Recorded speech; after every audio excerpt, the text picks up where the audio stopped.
మీరందరూ తీర్మానం చేయండి, వద్దు ఈ ప్రాజెక్ట్ ఆపేద్దామంటే I don't have any issues. మీ అందరికి ఇష్టం లేని అభివృద్ధిని నేను ఎందుకు చేస్తాను? ఈ అభివృద్ధిని చేసి నేనేం నాతో పాటు తీసుకెళ్లేదు ఉందా? లేదే. ఆర్టీజీఎస్ కూడా లేదు పైకి పోయినప్పుడు ట్రాన్స్ఫర్ చేసుకోవడానికి. పోస్ట్ డేటెడ్ చెక్స్ ఇచ్చినా కూడా పైన పోయినాక ఎన్కరేజ్ చేసుకోవడానికి ఏం లేదు.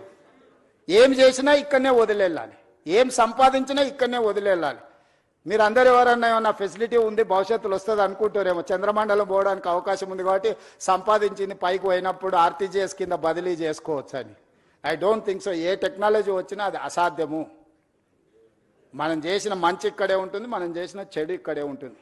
కాకపోతే మంచికైనా చెడుకైనా నేను మంచికి ప్రతినిధిని కావాలనుకుంటున్నా. రెండు మంచి పనులు చేయడం ద్వారా ఈ సమాజానికి ఉపయోగపడితే నాకు ఇచ్చిన అవకాశాన్ని సార్థకత చేకూరుతుంది అని యంగ్ ఏజ్లో ఒక వ్యవసాయ కుటుంబం నుంచి గ్రామీణ ప్రాంతంలో నుంచి చదువుకొని వచ్చిన నాకు ప్రజలు ఇంత ఒక గొప్ప అవకాశాన్ని ఇచ్చారు. తెలంగాణ రాష్ట్రానికి 2వ ముఖ్యమంత్రిగా. చాలామందికి రాజకీయాలలో ఉండే వాళ్ళకి సర్పంచ్ నుంచి పార్లమెంట్ వరకు ఉన్న ప్రతి ఒక్కరికి ఒక ఆలోచన ఉంటుంది, ఒక్కసారైనా ముఖ్యమంత్రి అయితే బాగుండని. కానీ నాకు దేవుడు 2వ ముఖ్యమంత్రిగా అవకాశం ఇచ్చిండు. 2 సంవత్సరాల 3 నెలలు చాలా మంచిగా పూర్తి చేసిన, ప్రణాళికలు సిద్ధం చేసిన. దేవుడిచ్చిన అవకాశాన్ని నేను వృధా చేయదలుచుకోలే. నేను స్ట్రాంగ్ ప్రాక్టీసింగ్ హిందూ.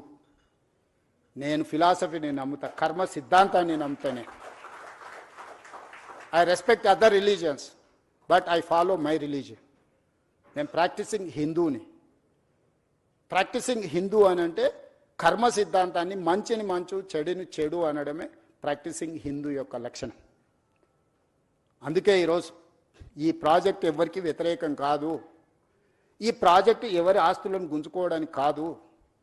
ఈ ప్రాజెక్ట్ అనేది భవిష్యత్ తరాల కోసం మనందరం కలిసి నిర్మించుకుంటున్న ప్రాజెక్ట్. ఇది నా ఒక్కడి వల్ల కాదు.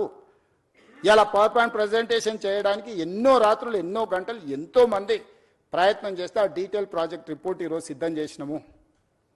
దీన్ని ముందుకు తీసుకెళ్లాలంటే కూడా ఆర్థికంగా అన్ని రకాలుగా మీరందరూ సహకరిస్తేనే ఇది సాధ్యమవుతుంది.